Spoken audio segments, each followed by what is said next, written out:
think we are finally ready to record on a day where everything tried to go against us.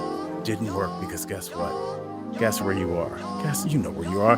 You're at My Safe Word is More. My name is Al Jackson, and I am joined by the one and only, the lovely, the talented, the super dope Corinne Kaplan. Corinne, how are you? I'm wonderful. Yes. I have lots of good stories for you because I am coming off of my birthday week. It sounds like it. You sound like an older woman at the end of a dive bar, like you young kids, you 22-year-old kids. You don't know anything. You ain't never been with a woman like me. So I honestly, birthdays are the worst days. I hate like. I think Biggie said that, by the way. Yeah, obviously. I did not come up with that.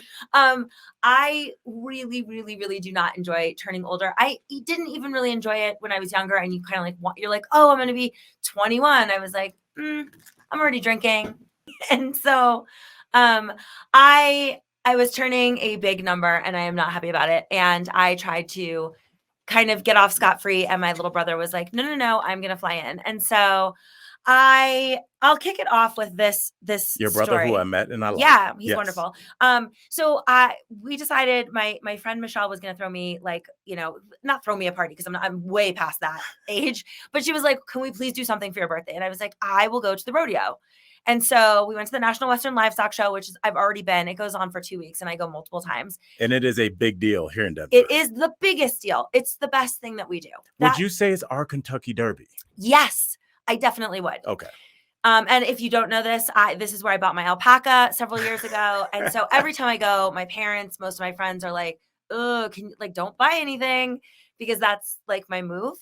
I feel like you learned your lesson on that one. That's the one I think that stuck with you. I mean, here's the thing. I'm going to say this, and this is going to sound heartless, but it's true. I have no real emotional connection to this alpaca. I just think it's fun to have. I'd love to trade it. Like I went during the alpaca night and there was smaller, cuter alpacas, full grown. And I just would like to trade him out, but you just can't do that. So like you would a Civic, just go and be like, can I get the 2023? The 3-year lease is up. Yes. I want a new version. Okay, I'm done. And I have never bonded with him. He doesn't like me.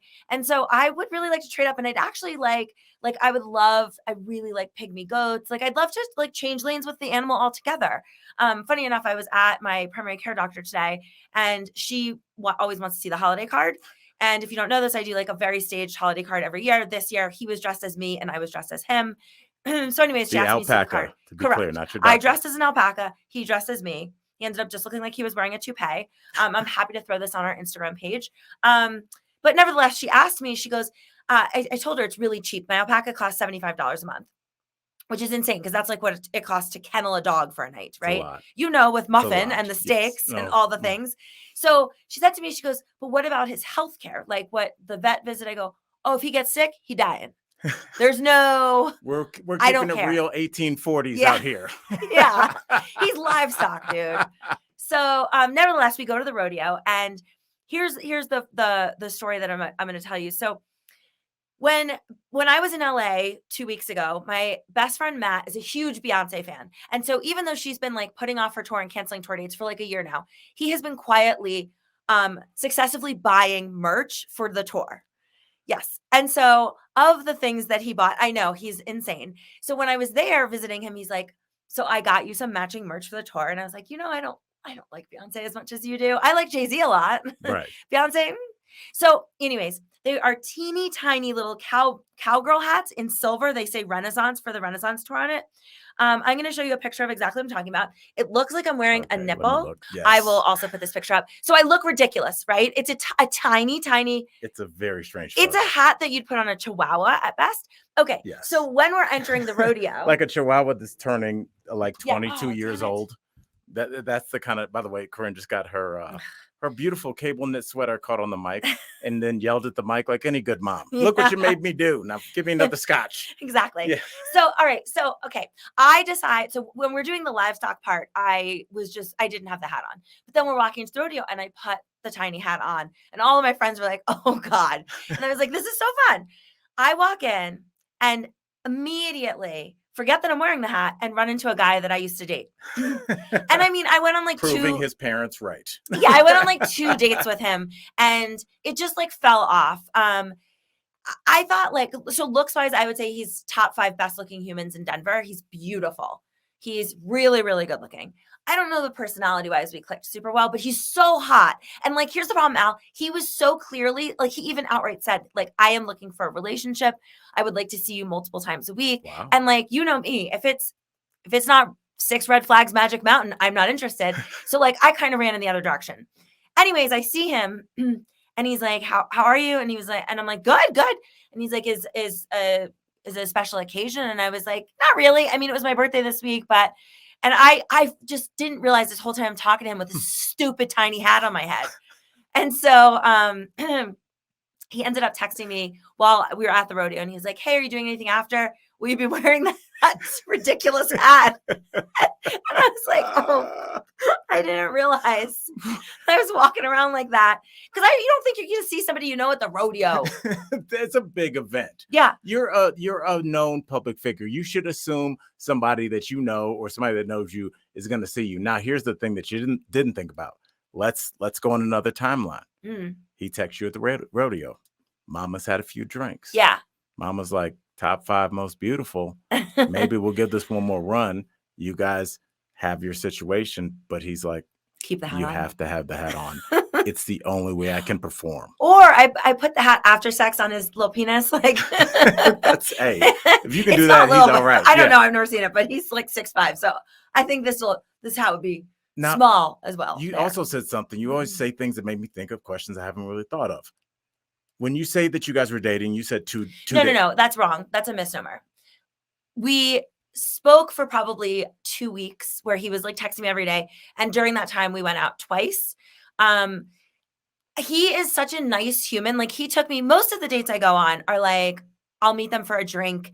I've picked the place. I've planned the date. Like nobody's really working very hard. He, on the other hand, was like, I know that you really like wildlife. And so I do a lot of bird watching and I want to take you to Rocky Mountain Arsenal Wildlife Park. And then I thought afterwards, since you like mezcal, I'm going to take you to this great Mexican restaurant that has mezcal.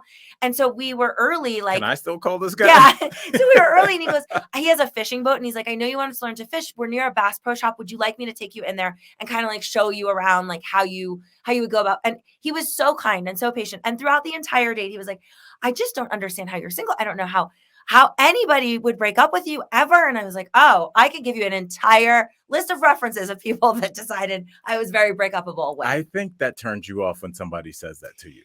Yeah. I mean, I'm going to be honest. I am considering going back out with him. So I don't want to ruin my chances here. He does a lot of abbreviating and I don't like that. On text or in both? Give me an example. Okay. In text messaging back and forth about the rodeo, I was like, oh, this rodeo clown is so cringy. Like to me, the rodeo clown job is just, how is that still a job? It's so cringy. Whiskey. It's how it's still a job. Yeah. Okay. I mean, the guy is in basketball shorts and like a neon green shirt and a cowboy hat and like just, it's all ridiculousness. And he wrote, well, you know, I grew up in Sodak, so I've been privy to lots of rodeo clowns. Like it's South Dakota. Oh, he called it Sodak? No one calls it that.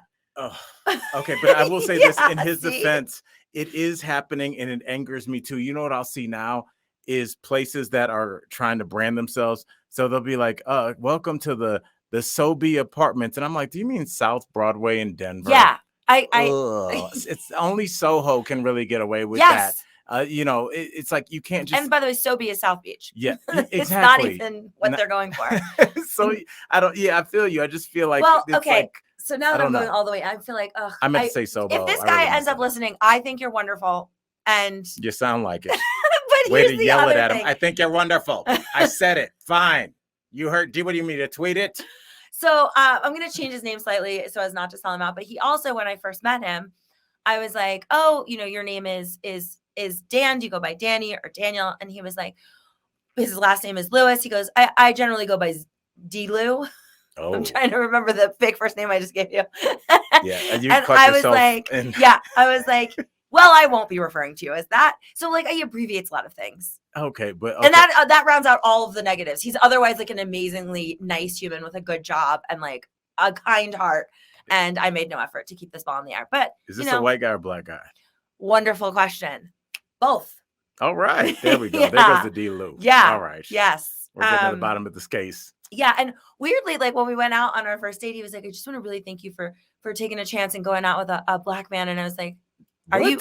Right. Sidney Poitier? First of all, I was like, "I prefer those," but second of all, he's like the most. There's nobody that's not swiping right on this guy. He's a stunningly handsome man, and he made it seem like I had like done charity work here. Like, oh my goodness, yeah, and like so he has like he doesn't have a high self-esteem, I think, which is hot when you they're hot, but they don't know they're hot. There you go. I know. I think you should, take advantage of that.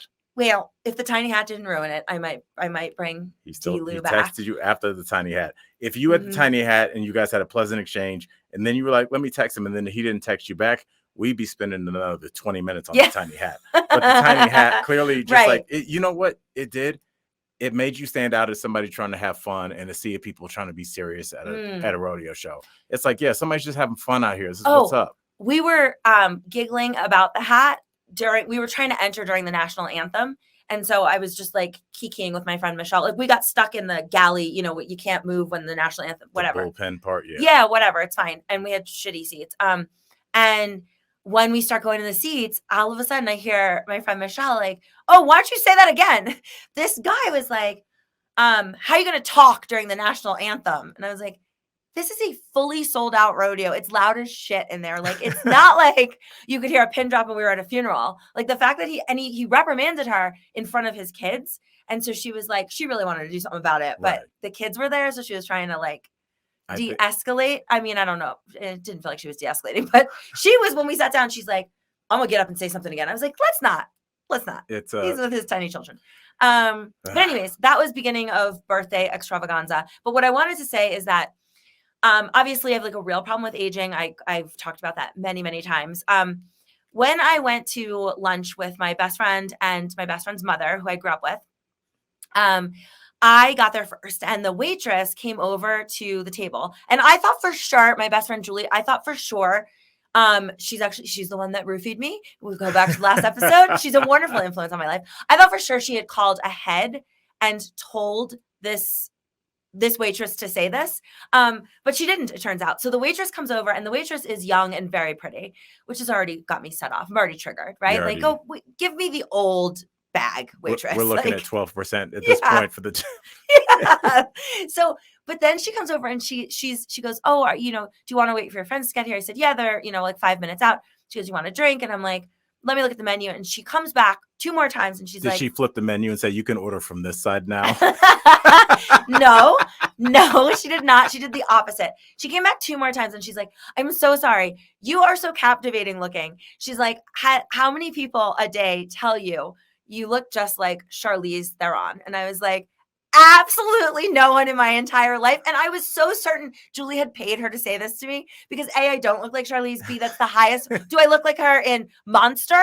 Is that what the name? Like, or do you mean real life? Halle Berry in Monsters Ball. Oh, not. What's the one where she plays the female serial killer? Monster. No, I think that's Halle Berry's one. No, Halle Berry was Monsters Ball. Oh, okay. Yeah. Okay, so I was right.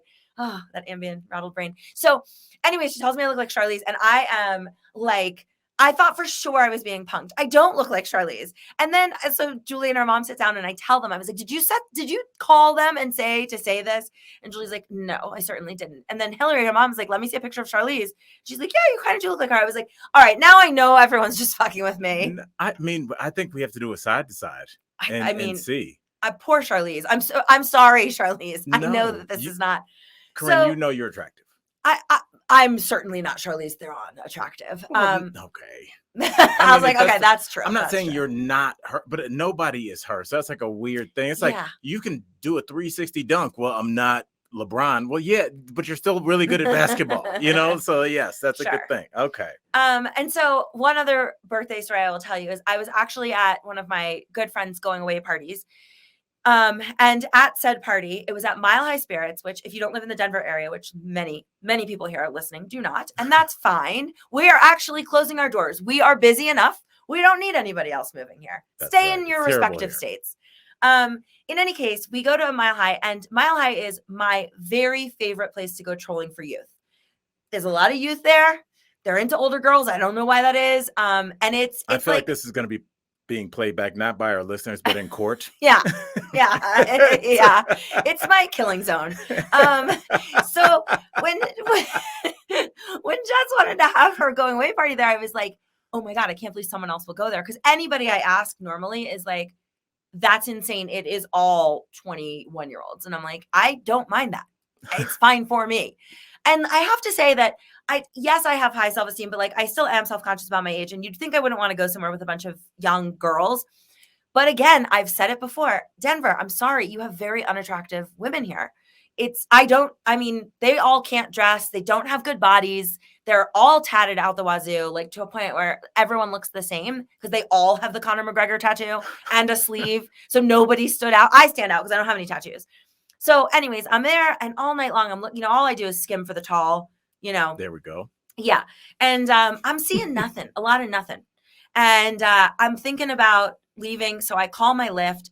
I go over to the bar to like put my drink down and kind of like figure out how many minutes till the Lyft is going to get there. And this guy comes over to me, and you're not going to believe that this went down like this, but this is the pickup line that he used. He rolls over to me. He's very cute and he has like lovely teeth and he smiles at me and he says, "Hey, where did your son go to school? Maybe I know him." Oh. And I was like, what? What? And he's like, "I'm old enough to be your son. Maybe you have a son and I know him." And I was like, what the fuck is happening? This is how the conversation started. This was the opener. This was his opener. And I was like, "I don't have a kid. I don't like kids." And he's like, okay. I just wanted to hit on you. And you're really beautiful, but you're older, obviously. And I was like, how obviously? And he's like, "So I just thought it would be a fun pickup line because the chance of you having a kid that's my age is pretty high." And I was like, again, could you not say that? So I was like, "How old are you?" And he's like, 23. And I was like, all right, my Lyft is about to be here. I look at him. I look at the amount of minutes to my Lyft. And I was like, "Do you want my number?" And he's like, "Yeah." That. So he hit me up and he asked me if I'd like to go out this week. And you said? I am open to it. This is okay. Yeah. This is why it's just further proof it's a numbers game, because that line would not work on most people. That line almost didn't work on you, but it does go to my point overall in life. You just need to get her to stop. That way they get a look at you. You get just the pure, raw, I think they're attractive or I don't.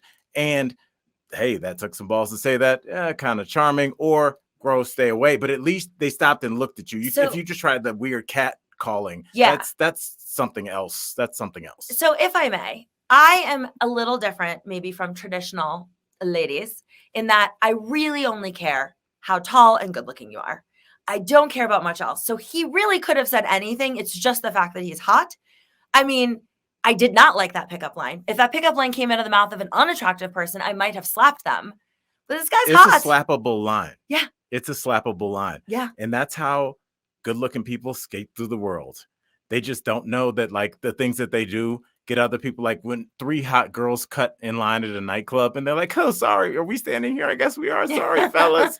That dudes are like, "Yo, we've been here 2 hours." All right. They don't understand that, like, if I tried that, there would be ambulances en route, like they just don't know. So like, he'll never know that it's like, what I always tell chicks, you could be my mom's age and then they come home with you, bro. I don't know. It's like, no, I think that's your bag, bro. There was a moment actually where I was like, it's only 1:30. I can grab this guy, take him to my hot tub, have my way with him. But I was like, you know what? I'm an old bitch and I was tired and I was like, I don't want to perform. Yeah. So he's in queue. Okay, there we go. He's next up. But you see, the smarter thing would be to go back out with D-Lou and not this fetus. But why not both? Like a sniffer. Well, yeah. I don't have that much time this week. So we'll see. One of them is getting through. So whoever comes at me with a better plan, I suppose. All right. My money's on Also, D-Lou. I can't say it is definitely not helping my cause. Talk about these things on the podcast. But here's my thinking, guys. I realize that these things only last 1 to 2 weeks. And by the time the podcast comes out, I won't care what they think of me. That's the reality of it. Okay. So, a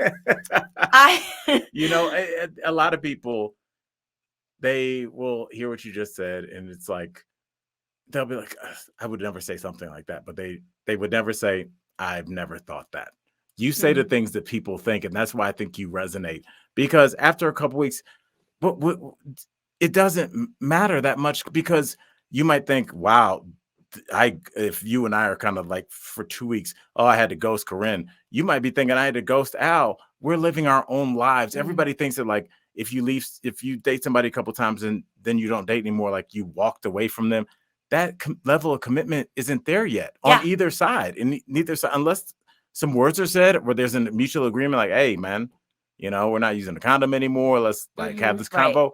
Cool, but the idea that everybody's like a womanizer or like this, it's like some people are just like kind of casually hanging out with people for a little while, and sometimes you do it because you're in Dallas for 6 weeks out of the year. You're not Yeah. gonna marry the dude or the girl. It's just like that's how your life is right then. This is the perfect lead in because I got this message on Hinge and I was very upset about it. I thought the guy was cute. I don't remember at this point like who liked who first or whatnot. Wait, is Hinge the one with the rose you give someone? Yes, you can. I did not give him a rose. Okay. That being said, this is the message that he sent me. So I should probably warn you that I'm mostly up to no good and in a season of fun, casual, and physical more than serious and exclusive. Figured I'd see how that lands and go from there. That did not land, sir. Ugh. I mean, the idea that before you even met me, you're setting me up for I'm going to be dating everybody. Right. And I hope you're game to just get in that mix. No. During COVID and just everything else that's going on. And also, it's super corny if you go, sorry to tell you this, I'm a bit of a bad boy. Yeah. It's like if you're that guy, you don't know that you're a bad boy. That's just how you roll. Yes, of course. And he wasn't, look, it's Denver. He's an average looking guy. I mean, he's not, knocking it out of the park in the first place.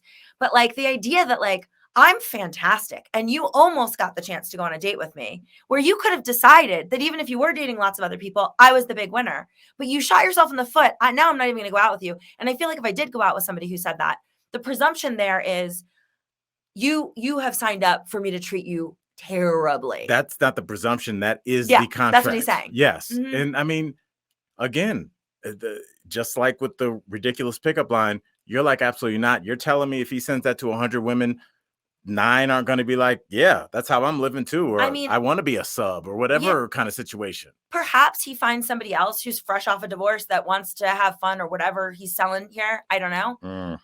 It ain't me talk though. About fresh off divorce fun. Oh man. I know. What if I never get to experience that kind of joy? It's fresh off divorce joy. I don't get fresh off divorce fucking. I gotta get married for that to happen. It's fresh off divorce fun is so fun for the first 2 weeks. And then you just realize if you are a person that is honest about whatever your current situation is, that you are the sad divorced dad that's in every movie where it's like, hey, we're partying now. All the chicks are out. I'm away from Lisa. She can't hold me down anymore. And you look and cute Corinne can be at a 21-year-old bar. If I roll in there, I feel like I'm a good looking dude for my age bracket. But like, I'm not look super young. That's the joy of being black. Yeah, thank God for that. But I roll into a 21-year-old club, like you'll be able to tell because that means that their kid's way closer to my daughter's age. Yeah. So like my imaginary son. Right. Exactly. Yeah. Your imaginary son's in there. And I feel like that's when you look sad and there's got to be a moment when the bartender calls you sir or something. And you're like, oh, yeah. Someone says, excuse me, I got divorced dad energy. Well, I will tell you this. Kudos to Jess and all of our friends that came out. All our friends were twerking on the dance floor, like clearing the dance floor out. None of us really gave a shit. I'm a terrible dancer, but I got in the mix. Did you twerk? I don't, it's more of an Elaine style dancing. Like everyone else was twerking. I was trying to keep up. The fun part is like that particular place plays a lot of our era music, like a lot of 2000s and like late 90s, like remixed shit. Okay. So I know the words to almost everything. So, if you're not good at dancing, but you like can do a lyric. Give me an example of a song we would hear there.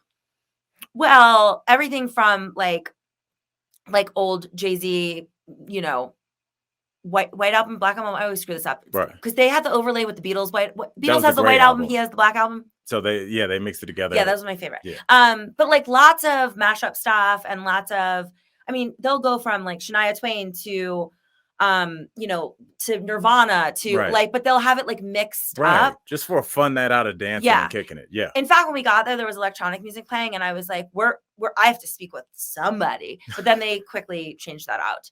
I wasn't due to me. They just did they put you on the Karen cam? I need to speak with a manager. Dude, who's doing blow in the back room next to the steaks. oh my God, where was I with my brother? Oh, I was at the antique. I love to go antique shopping. I was at Brass Armadillo and they were playing doo-wop and I cannot.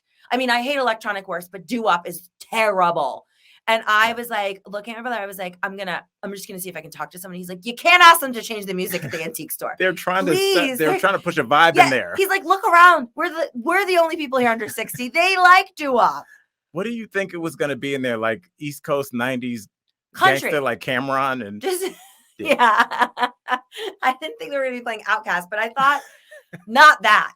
Like it was like lollipop, lollipop, oh, lolly, lolly. Isn't that amazing? I heard that music. About that the entire the Dirty time. Dancing soundtrack. It's terrible. I had this weird thought. I want to see what you think. It's so weird you brought that up, but I don't know. I was thinking about just how, as we evolve as people, obviously the music changes, but also like what they're talking about changes. Like when, they made Sitting by the Dock of the Bay. Yeah. Like that was entertainment at that time. Like that was like, oh, this is what I'm doing. Then that would sound crazy. Then it was like in the 90s, it was like all black music in the mid 90s was like, hotel after the party is a hotel party and like come back to my hotel. Yeah. But then I feel like black people started making more money. So then it was like come back to the crib because it was like initially like, yo, make it out in the car because that's all you had. And then it's like, then so like as people make more money, it's not crazy for a 24-year-old woman to have her own place. So like, why would we go back to the hotel? I got a place. Like people have places now where back in the day, if you want to have a party, you used to try and my high school parties, we should try and get in the hotels because nobody had a crib that was open, but I feel like now more people have that. You can get an Airbnb, which they try and prevent against. But like the idea of like the hotel party and like it was such an era where like even folks our age, like I still live with my mom, yo. You know what I'm saying? Like there was no place to go. I don't know. It's just a random thought. Yeah. Well, I love an after party. My favorite part of the night is the pregame. You usually host the after party. I do. Okay. I like to host the pregame. I like to have control over the alcohol that's setting me off into the night. And so like, I really hate when I go to, like, I usually will bring a bottle of something, I bring bottles here. Like I bring usually a bottle wherever I am because what I'm not trying to do is start my night off with fucking rum and Diet Coke or something I really don't want to drink, but that's all you have. It's bad. Yeah. And Corinne, I think this podcast is here to serve a greater purpose. And I feel like even people my age still don't know how to pre-party. So without any prep, I want you to walk our listeners through how to perfectly execute a pre-party where you're jazzed up and keyed up to go, but you're not out of the gates at 7:11, p.m. and you still ain't even at the club yet and you're already way too drunk. So walk us through how to pace yourself. What do you have in your stomach? And then walk us through that. Well, tell us what time you start. All right. So let me just give you this. We're going to the club at 11 p.m. So that's late arrival. When would you usually get there? Well, because everything here shuts down like 1:30, 1:45, I usually will have the pre-party at 8. Okay. We leave 9:50, 9:30. We go to the first spot. Then we go, like, if we're going to Mile High, we'll go to Lester Pearl. We'll do something before that. Okay. And we'll go straight to the club. Depends what kind of night you're having. If I'm going to the Grizzly Rose, which is a big country bar, we can just hit that up at 9:45, 10 o'clock, and we good. So the art of the pregame is, first and foremost, you have to have all of the right things. So this, I have enough alcohol. So it's 8 p.m. Mm-hmm. I have enough alcohol for the apocalypse. By the way, if the party is starting at 8 p.m., I'm ready, full face of makeup, good to go by 7. I start drinking by myself before people get there.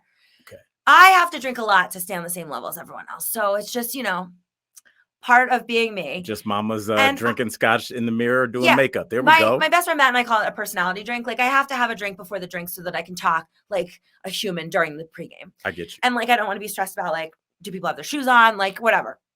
Okay. So in order to host a good pre-party, this seems obvious, but I can't tell you how many pre-parties I've been to. You have to have enough ice. So I start about 3 days before. I have the big whiskey cubes that I make like in the trays. I put those in a Ziploc bag. Obviously, I already have an ice maker that makes ice, but and I have an additional ice maker on my roof because God forbid. And funny thing about me, I don't drink my drinks with ice, but I know that could ruin a party real fast. Okay. I also have I have both red Solo cups and like nice, like plastic Shorty glasses. Okay. That are all throwaway so that Shorty or shot glasses? Shorty. Like I actually also have I have ice shot glasses, like shot glasses made of ice, and then throw away my plastic goodness. shot glasses, but rocks glasses, Game of basically. Thrones. Yeah. I mean, I'm also not a fan of when I get to someone's house and I want some wine and they're like, oh, I don't have any wine glasses. Why don't you have wine glasses? I want to drink 38. a martini out of a martini glass. And by the way, if you come to my house and you want a martini, you will get the martini glass, not some plastic shit. I believe in drinking the glass has to go with the alcohol. So I have some basic glassware. I have a ton of ice. I also make sure to get all of lemon, lime, anything that I think someone's going to want to squeeze in their drink, because I know there are people that out there that might love a vodka club soda, but that shit tastes terrible without lemon in it. It's not the same drink. No, I know that if I'm going to be serving Blue Moon, I got to have orange slices. So I'm good with all of the fruits and stuff. And then the other thing is, like, I have a very large selection of alcohol. Like, you come over, I have ranch water, I have White Claws, I have every single alcohol under the sun. I have every mixer. I have Diet Coke, I have regular Coke, I have tonic with quinine and tonic without it. I've got club soda, I have ginger beer, I have light ginger beer. Like, I have everything, because I want people to, I think the reward of not having to take the Uber and go to someone else's house and drink things I don't want to drink is that I'm agreeing to supply everything at the pregame. Now, when people get to the pregame, I start determining approximately how long we're going to do this for. Because sometimes the pregame is really fun and everyone's like on one. Sometimes we're on my roof. I've got music playing, especially in the summertime. Like, I kind of don't want to leave yet. But I do have some friends that are lightweights, and I'm always like, okay, well, we need to get 95 somewhere. Pound Amanda, probably. Although Amanda can hang in there, but she literally weighs 95 pounds. And so, yeah, I'm always aware of, and oh, you'll like this. So this is, this is not my finest quality. Maybe you'll think it is. I would like to date someone that does this, but I'm the only person in my friend group that does this. So because I had gone to the livestock show a few times before we go to this rodeo, I realized they don't search your bag. So I just filled an entire water bottle up with mezcal, because I was like, I could drink the shitty Pendleton whiskey they have here, or I brought my own glassware, I brought my own mezcal, and I was just pouring myself drinks. Now, when I go to some bar, like normal bars that I go to often, I know what they've got and what I can work with. The Grizzly Rose happens to have a terrible selection. So I usually try and hide a flask in my purse. So I'm somebody that like has to know what kind of alcohol I'm dealing with, what kind of lines I'm dealing with, and how drunk do I need to be when I get there? Like, how sauced up do I have to be to tolerate this place? How crowded is it? All of those things. Right. Yeah. So that's my lesson in pre-gamage. That's really, Do you have anything to add? It's so, I think back to the mistakes I made coming up, not even so much on my end, because, full disclosure, the reason I drank is because I was good at it and I was fun. When you're not fun, you get intervened with earlier. Yeah. I had an intervention with myself. Like, I'm becoming people's mascot. Like, when you get here, let's drink. I was like, dude, it's like, I'm not here to be like somebody dancing at halftime, with the Shrek hat on. I'm like, I wanted to just drink and have fun, but it was out of control. So, but back in my days, you have to evaluate each one of your homeboys, because dudes are so interesting. You were just saying Amanda, even though she's 95 pounds, she can hold it. Mm-hmm. I hung with dudes that play D1 football, 2 drinks, and they're ghost. So it's different for a dude, because you're pre-gaming. Yeah, maybe you'd be at somebody's house, but usually you meet up at a bar close and then you guys would go. What my job was, as I wouldn't even call myself the wrangler, because sometimes I need to be wrangled, but I was really good at this. I kind of hovered and monitored conversations, because sometimes when people have too much, they're just, you can just walk past and feel like it's a tense conversation. Yes. And it's like, well, you don't need to be in here. And then you go, hey, what's up, guys? Y'all good? Yeah. So I was kind of like, I turned into almost like the mom that's making excuses for her alcoholic husband. Like, oh, I sleep in the bathtub again. It's hilarious. So I'm like, that was my thing, was just kind of trying to put out fires, because especially the older I got, the more cognizant I was that one mistake, and it's like it could be real bad. It's funny because I cannot tell you how many people tried to intervene on me this January when I was like, I'm going to try and do dry January. First out the gates, like day one, my neighbor, who I'm very good friends with, was like, hey, come over, let's drink. I was like, I'm doing dry January. And he's like, that's a terrible idea. I hate this for you. And then like 2 days later, one of my other friends, I was like, I'm trying to do do they send the chip, or do I have to tell them? It's been 3 days. And everyone universally was like, that's so annoying. Why would you do that? Like, you're our favorite person to drink with. I lasted 4 days total. There you go. And you know what I've seen for the first time, and I'm glad you brought up Dry January, is now bars and even like Postmates will be like negging you almost. Yeah. Like they'll be like, Dry January. Yeah, right. Here's a discount to Tito's. I'm like, Jesus Christ, Postmates. I'm trying to get to do some personal growth over here. Well, I'll tell you, one of the things that really bothered me, like I am very interested in like you either are a bar that serves alcohol or you are not. Like you like though. So they started opening these non-alcoholic bars, and like I find that I don't know why I find that deeply offensive. If you Really? want to go out and not drink alcohol, you can go to a regular bar and get a Shirley Temple or whatever you fucks drink. But like the idea that you're going to have an establishment that I can't go to get alcohol and they're going to still charge like $11, $12 a drink. And they're like, here's a pomegranate club soda with mint. Like, do you understand what the markup on that is? Oh my God, it's disgusting. Do you understand what the markup on that is? Because I got a sponsorship randomly from Free Spirit, which is an alcohol-free alcohol brand. That sounds like a naked skydiving company. Yeah. Well, they sent me their fake gin, their fake whiskey, and their fake tequila. Now, one of the smartest things I thought about their marketing, which is why I agreed to partner with them, is they weren't marketing to people who are trying to replace their glass of alcohol. They market to them too, but they're marketing to people like me who drink too much and you could cut it. So instead of pouring an entire glass of whiskey, half a glass of whiskey, half a glass of this free spirit. Something that tastes like whiskey. The problem. They were sending it to me for free. That shit is like $60 a bottle and there's not any alcohol in it. How? Why? Wow. It's so crazy. And it also doesn't taste like alcohol. Unless they want to be a sponsor. Of course. Come at us. They were very sweet. I mean, I just was like, to me, like the price point on something without, isn't the thing we're paying for the amount of time it takes to distill the alcohol? But maybe they're telling us that that's not what we're paying for. We're paying to look like we are drinking this. Whether you're drinking or not is not important. It's all about appearance. Because if it was, I was at the Nuggets game the other day and I got a Coors Light Edge, and what is that? It's just like non-alcoholic It's like an beer. O'Doul's? Yeah, which I probably have one every 2 years. And every time I have I'd one, have to be really thirsty to go in on that. Yeah, sometimes a super ice cold taste of a beer is like it, because I think that triggers memories of like summertime and chilling and like someplace good in your brain. So maybe that's it. But if I never had one again, I wouldn't notice. I don't ever really even ask for it at a bar. But I could see, and I have had non-alcoholic gin before. I had it at a Super Bowl party. It wasn't bad. I just, like you said, it doesn't taste like gin to me. I don't know who it's for. Right.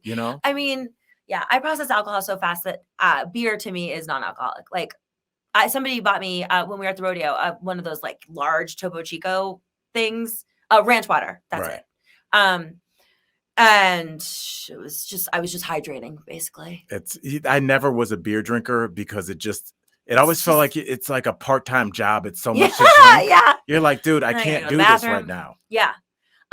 Well, changing gears a bit, I wanted to discuss, I don't know, this is a terrible transition, but so around my birthday, also because it's the beginning of the year and like my insurance, like whatever. So I get like a bunch of things done.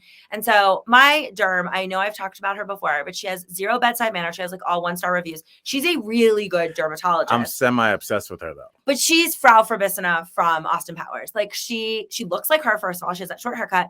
And she just has no time for your horse shit. She doesn't have time for it. And so what the funny thing is she comes in and it's a bit awkward always at first. And she goes, how are you? And then I don't respond and she doesn't respond. And then she's like, what are we doing today?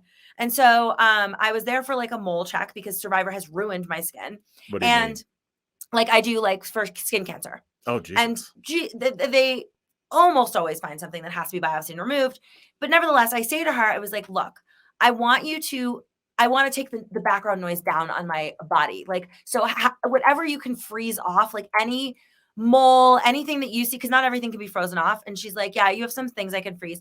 So she's like, there's stuff. So when you put sunblock on Survivor or even in real life, you don't hit the edges of your hairline. And that's where all these moles are because I wasn't protecting that. And I can't reach the back of me. And these assholes on Survivor, the producers don't let you go to the med box with another person because if by any chance you exchange conversation and they can't have that on camera because they can't have the med box on camera, then that's not usable material. So you have to go by yourself. So it's impossible to get the small of your back, the middle of your back. So I have all these like moles that have popped up because I was not able to get sunblock on there. And I had 55 days combined of direct sunlight in Africa and the Philippines. Do they make you sign away your Yes. ability to sue for something like that? Yes. Oh, And I had a special note from my dermatologist the second time around saying that I needed SPF 80 and they denied my request. And I tried to clear like sunblock, like the aerosol can, because maybe I could hit my back with it. Anyways, nevertheless, I have lots of skin issues. So I go in and I was like, I'd like you to freeze, how does that work? What does it cost? Because God knows this woman, I can walk out of there with a $3,000 bill and like have no idea what happened. So she goes, well, it's only $75 for as much as you can stand. And I was like, I know you have numbing cream. You've used it on my lips for lip filler. Do you think she's a sadist? She goes, we don't have time for that. I have time for it. So she goes, that's the way it works. $75, as much as you can take. And I was like, I mean, are you over exaggerating how painful? She goes, no, it's very painful and you won't be able to last that long. That's why it's only $75. And I was like, I'll take this challenge. I will last. I have a very high pain threshold. Oh my God, Al, she goes in, first she does my back and it's very painful, but it's your back. And so like, I'm kind of, so they're freezing these moles, but it feels like a burning sensation and it lasts. It's not like a pinprick and it's over. It's a constant pain for like the next hour. Then she gets to the side of my face and tears are streaming down my face, but I will not say uncle. Like I'm good. This is happening. This is a weird dynamic in this room. That's a weird dynamic happening in that room. Then she's That's like, weird. I have like a rash on my stomach, which I don't know if it's a rash or just sun damage, but like I've had it for like 4 years. And I'm like, I work out really hard. I'd like to be able to wear shorter shirts. And I said, you keep giving me different steroid creams. Like, can you biopsy? Like, this is what I hate about derms. It's just a big guessing game. They have no idea what's really going on. Every rash looks the same. Do you think most medicines like that where they're like, I don't know? A lot of it is. Yeah. But dermatology, that specifically is primarily that. And so she goes, all right, I'm going to biopsy. It's going to be a scrape, not a punch biopsy. So I don't think we need any anesthetic. I was like, bitch, I am paying full price for all of this. Please anesthetize me. Why would she? I don't know. She's just that way. She just doesn't have time. I think she and does. I was absolutely crying, but I stuck it out. Does. I think there's something weird going on in there, which I don't know. I mean, what would have taken so much just for it to kick in? I don't know. Or I think for her, she knows that the mole removal is painful and she's not interested in spending a ton of time doing it because she doesn't make good money on that. So that's why she doesn't anesthetize. I'm assuming. I can't imagine you couldn't do the same. I know what it is. There's a numbing cream. I've had it used on me a million times. I know it exists. I can't see why you wouldn't be able to use it, but she doesn't use it. Well, this is a woman that I need. First of all, she's missing her calling on OnlyFans. Yeah. Just a mean dirt. Because somebody's into it. Because if somebody's into doctor play, which a lot more people than I thought would be into that, because I don't see a exam room as being hot. But, there's somebody that like wants a doctor that's like doesn't have any bedside manner. Maybe they had one as a kid and they're like, that turned me on. And now they're an adult. Like I have to pay for it. I mean, I'll be honest with you. Like I had my dental cleaning before I came here and the hygienist is, how are you? He's got all my notes in his file. He's like, your dad is a dentist. And, like you travel for work. Where have you traveled to recently? I'm like, shut it down, man. Shut it down. So I don't mind that she doesn't kiki with me. That's fine. But I would like the numbing cream. Well, I feel you. And speaking of numbing cream, we got a lot of people that are in pain out there, Corinne. People that need your advice, my advice. So I do want to get to a couple listener emails because we are getting long in the tooth in the show. That's another way to say it. You can reach out to us at my safe word is more advice @gmail.com. We are real humans. We read these on air, fresh as a daisy, and we give you advice that may solve your problem or may make your problem worse. It's a luck of the draw, my friends. That's right. Now, I don't know if you remember last week we had Susie, and this week I'm excited. We're going to get to my man Keith.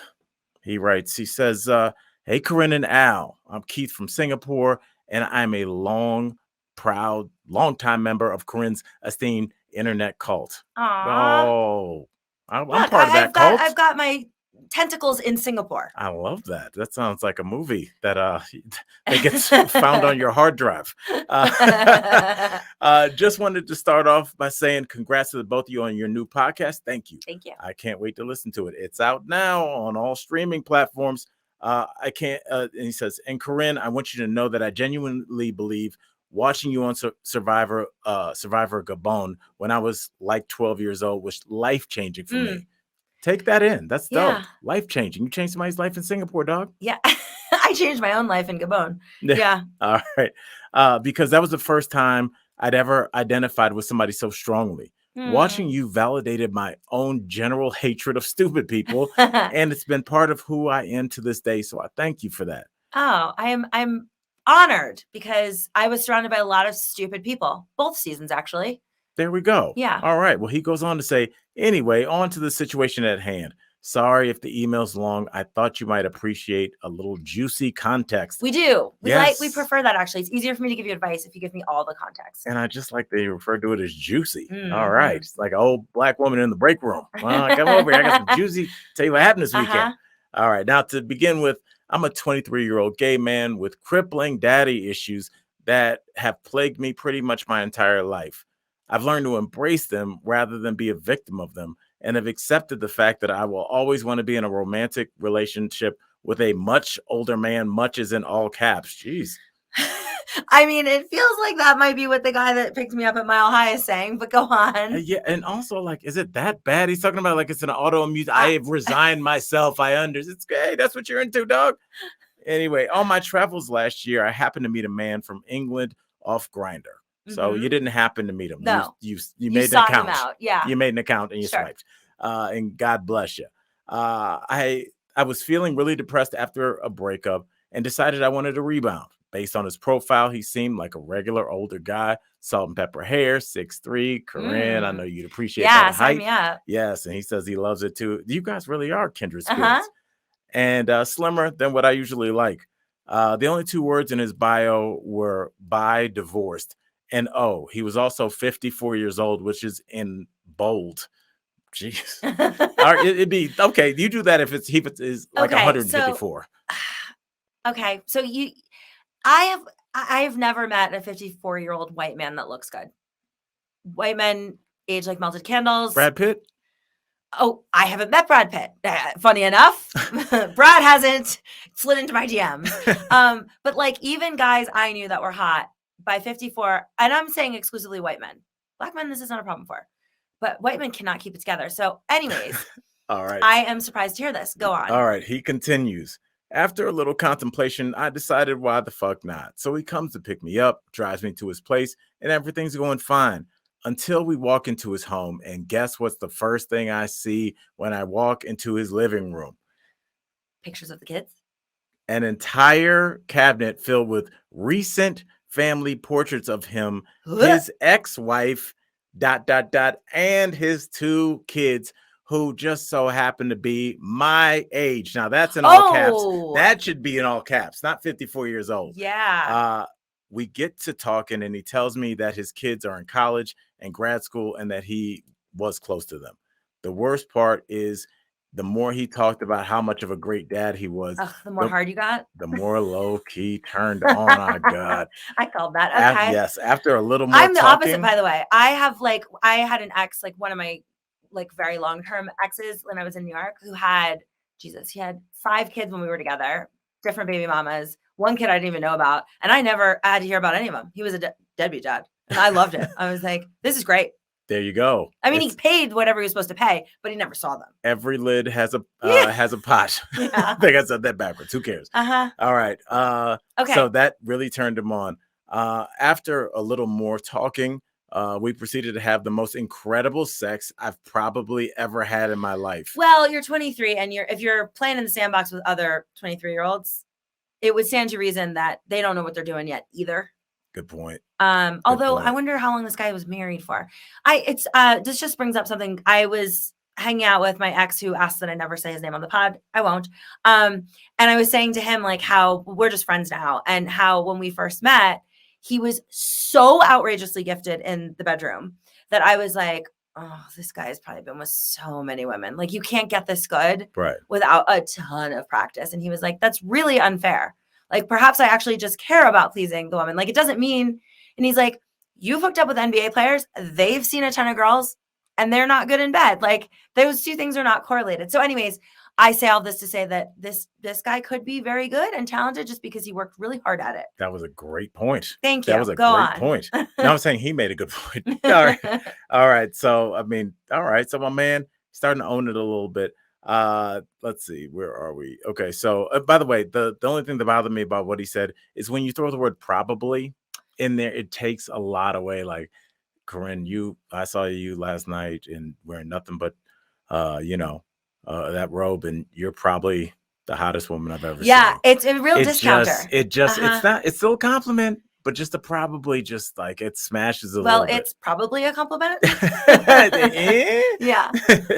I'll leave out the raunchy details. Why? But I will say that I remember distinctly, all caps, that at one point we did it on his dresser, and right above it was pictures of his son at his college graduation. I have no idea why, but after we finish, he pulls out his phone and starts showing me pictures of his family, his kids, and telling me about them.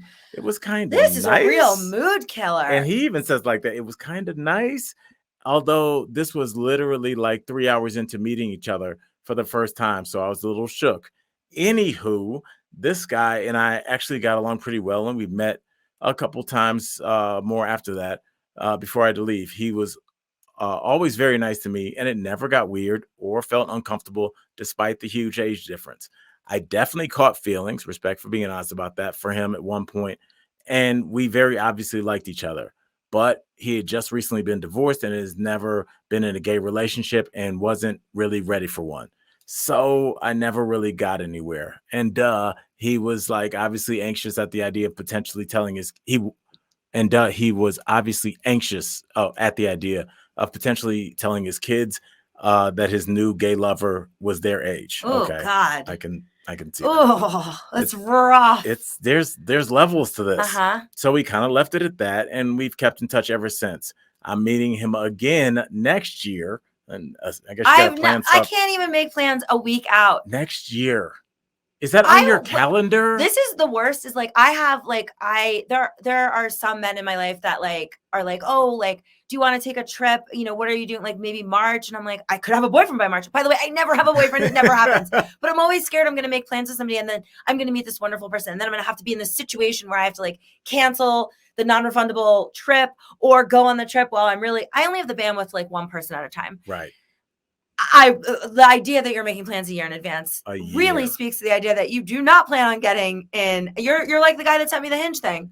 You're just in your fun phase. He's in his fun phase. But I mean, fun phase doesn't plan a vacation a year out. Fun phase, that's not fun phase is like, hey, I'm in Singapore again on a 24-hour layover. That's fun phase. Yeah, fun phase is I'm going to pay for your flight. Come out this weekend. Yes. Yeah. Okay. So he's going to see him again. So yeah. So he says, so I'm meeting up with him again next year, and I'm really conflicted whether I should be thinking about wanting a relationship with this man. If I did get with him, I would be dating someone 31 years older than me and kind of become a pseudo stepdad to his kids who are literally a year younger than me. He said if he ever got comfortable enough, he might introduce me to them. And then there's the crying emoji. Like, what would I even say to them? Hi, I could basically be your classmate, but I'm also banging your dad. Okay. All right. Well, this is a very peculiar. Okay. So there's a lot of red flags here. Just first of all, within 3 hours, he's talking about his kids. That was it. And then he's telling you if things go well, he's going to introduce you to them. Here's a fucking note. How about no? How about your kids are probably already having a difficult enough time with divorce and maybe finding out that their father is bi. Maybe we keep this a secret for a minute. Maybe we don't roll this out from jump. I mean, The other thing is I feel like I'm so geographically stupid. I'm having trouble understanding. I don't care that much about the 30-year age difference. Like if the guy is hot, the guy is hot. Right. Okay. What I care more about is how are you having a relationship with somebody you're seeing once a year from Singapore to England? And I'm looking up the distance now. Because I don't even know on a map. I don't exactly know where the Dakotas are. All right. Like, so I can't be responsible for knowing anything in Europe. I wonder if there were people like you in the 1800s where you're like, we're headed west, and you're like, we're at, I don't know. I don't even know where the mountains are. Is west an area? My brother was flying here and his flight got canceled because it was Southwest. And he's like, they wanted to route me through St. Louis. How crazy is that? And I was like, I don't know. They keep moving that. I don't know where St. Louis is. Like, I don't even know what state it, like, and my brother's like, all right, just forget I said anything. Yeah. It's good when you get an answer once, he's like, well, I don't have to ask her anymore. So you'll never have to answer it. Yeah. All right. I'll have you take a guess at not the miles. That's impossible. No. How many hours is the flight from London to Singapore? I'm going to be real with you. I originally was going to say 45 minutes, but you said hours. 45 minutes. What do you think is a commuter train? I'm assuming if he's I think you're listening to everything Elon Musk says is a reality. We have bullet trains that go into the ocean. Shut up. Stop hating. Okay. It's more than 45 minutes. So 45 minutes. My initial guess, because I figured you have to be at the airport 2 hours ahead for an international flight. How could it be 40? I don't know. They locate these countries really close to each other sometimes. Al's really upset. I am in because okay, so it's more than that. Yeah, it is. I'm going to say 2 hours. Okay. It's 13 hours and 10 minutes. God. All right. What? Do you know where England is? Where Singapore is? I don't. Singapore, I have no idea. Not a clue. I don't know what language they speak. I don't know anything.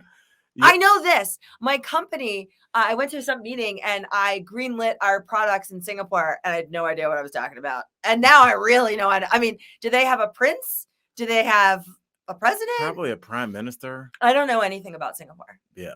Except that obviously they must speak good English. His email is flawless. Is their primary?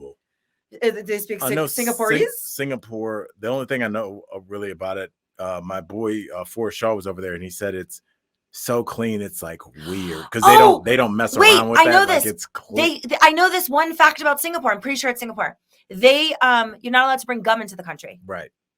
Which is genius. Right. No Although gum. You got a bunch of halitosis walking around. But do you remember years ago? Wasn't that some American spray painted something and they got caned? I like that. Remember that? I believe that should happen. Yes. In whatever country you're in, they're like, look, if you mess up over here, you don't get in trouble in the U.S. You get in trouble over here. That's terrifying. Yeah. That's terrifying. Look, I travel internationally a lot despite not knowing where anything is. And I very much know the rules of the places I'm going to. You need to. Mm-hmm. You should do that for even just the United. Like, don't forget, like the United States is very different as well. So like you can smoke in Denver, air quotes at your home or wherever you smoke. But like if you land in Indiana with that, like they have different laws than New Orleans. Then it's like you don't know where you are. It's like you should be very careful where you are because you can get in a lot of trouble for something that might not be that bad wherever you're from. Well, anyways, so these two lovebirds are doing a 13-hour long distance. This is wild. That is so much worse than the 30-year age gap. I do not, unless this person had a ton of money, maybe a private jet, like was moving me out there. I am never doing that. That's so many hours. You would never? I'm saying if they had a private jet, if there was a lot of money involved, there are ways I would, but I would not casually meet somebody on Grindr and then, well, I wouldn't be meeting someone on Grindr, but you know what I'm saying. Somebody's got a really weird I'm into straight women. Yeah. Okay, so what's the future here? What's the rest of the email say? Honestly, because don't forget, when you're 23, you still have options. The idea of you saying, I do the computer programming, I'm sure somebody in England needs a computer programmer. And next thing you know, because don't you meet a lot of people that say I moved here for somebody and then they broke, well, I think that's how people get places a lot of times. I moved out of LA because I had already dated everyone there. There you go. So opposite problem. The other way. Okay. Yes. So what's the rest of the email? That's it. He was just giving us this fun. I'll read the last sentence. Obviously he ends it. What would I even say to him? Meaning their kids. Hi, right. I could basically be your classmate. I'm also banging your dad. So he says, I wanted your guys' opinions and advice regarding my little situation and wanted to know if you've ever tried somebody dating someone much older or someone with kids. Thanks for reading my email and best of luck on the podcast. So, thank you. And he ended with warmest regards. Oh, are you a lawyer? That's awesome. I have dated lots of men with kids, but as I've previously stated, I am pretty steadfast in not meeting those kids. And like, I get there'd be a point at some point in the future where maybe I would if they were younger, but like I'll kick that can down the road as long as humanly possible. In your case, forever. I don't think I would want to meet those kids. I feel like that's not a necessary thing. Also, I'm a little concerned that while he has daddy issues, maybe this guy has like the opposite of that. Like, are his kids estranged? But isn't it great? Well, he's got pictures of them up, but maybe that's what you do to compensate. It kind of feels like overcompensation. Yeah. But here's my only issue with that. And it's like you said, on another level with the Hear My Kids, as somebody that also has 3 children, you gotta be in the circle before you see what my kids look like, what their names are. Yeah, I'm sure somebody I found your kids on the internet. Yeah, of course. I've been in entertainment for 18 years, whatever. But to a rando, I at least want to make it hard for them to find it. But it's like, here is my son, blah, blah, blah. This is what he looks like. And then we have an issue where I find out they're crazy in 2 days. I don't know you well enough. And now you have the ability to find my kid. And then as far as long distance goes, I prefer long distance because I always have messy breakups. And the idea of seeing that person with someone else in my hometown, or like I've told them all the bars I go to and they start going to those bars, like I hate it. I very much try and date out of state. That being said, I have a lot of rules that go into that. Like if I'm dating you out of state casually, fine. If I'm just calling you when I'm in town. But if I'm trying to actually like get something off the ground, then I need to know that we're going to see each other X amount of times per month. You will be calling me a certain amount of times, like I need some sort of like feel connected ritual. And you also need a finish line. You need to be like, in 2 years, you're moving back here. In a year, hopefully I'll be in a position to move. If I'm not, then we'll make decisions then. But it can't be in perpetuity, because the idea of just like putting United Airlines kids through school while you go back and forth, it's just too much. Well, I have an interesting scenario that I'll pitch to you before we wrap it up today. My college roommate and dear friend she was married to someone, and that guy was cheating on her with her best friend. And she figured this out because she was like, the best friend was getting the same purses that she was getting, like these Chanel bags and this and that. And she was like, oh, I love the stuff you get so much. Turns out her husband was buying them both the same gifts. Anyways, so what my point is, she had a really gnarly first marriage. When she decided to get remarried, the guy that she was remarrying, he works and lives and cannot move out of Maryland. She works and lives in Miami, Florida, and does not want to live in Maryland. So they have a long distance marriage, and they are madly in love. And she thinks that's the secret to success. That like they are excited to see each other every time they see each other because they're not around each other all the time. Isn't that wild? And they're still together. It's probably been like 7 years. And they're not planning to get back together? No. This is her new husband, who she has a long distance marriage with. Right. But I'm saying they're not planning to move together at any point? No plan. No. Really? Correct. He goes down there every other weekend. She goes up there in the summer. She goes up there more often. In the winter, he comes down to Miami more often. They're just long distance. Is it an open marriage? No. Really? Definitely not. Maybe. I mean, look, like we said, we were joking earlier, but there's a lid for every pot, or however that saying goes. It's a pot for every lid. And I always say, and I'm a colander. Yes. There is nothing for me. I'm just like, out there in the back of the drawer. It makes sense. There's got to be people that are like, I love you, but I love you this weekend. And then can you go over there for a little while? It's pretty great. Like to have that much me time. She thinks it's like the most mentally stable situation. Like she highly advocates. Obviously, they don't have kids or anything. What is before we bring this plane in for a landing, because you always get me thinking about new questions. What is your ideal relationship? And it does not have to fit a mold at all. Doesn't have to be man in the house all the time. Could be man in the house 4 days a week, nobody in the house. Could be man in the house 3 days a week, woman in the house 3 days a week. Whatever. What is your ideal lifestyle setup in a perfect world? Oh, that's very easy. I would like to have a large cage built. The 6'6" gentleman that I'm married to goes in the cage. He does not have a cell phone. He has no contact with the outside world. I am his only source of entertainment or connection. Every friend he has is one of my friends, which I can quickly nix if I don't want him in my group anymore. And he's just there for me. I don't cook. I don't like to clean. Like I'd like him to do all those things. But he's in the cage. Yeah. The cage, like, so Al's like really taking this seriously. So I definitely, because somebody's into the scenario so far. You just have to make the logistics work. I know. So like he can be cage free on like during the day and stuff, but like at night, if I want to go out with my friends, he has to go to the cage. I don't want any threat of other people breaking us up. Or him shitting on the rug. Those are the same hours that a puppy keeps. When I go out, I got to go in the cage. Yeah. So funny enough, I had been making this joke for many years. Like, it wasn't a joke to me. Like, I would ask, I mean, this is why this particular guy broke up with me. The only guy I've ever lived with.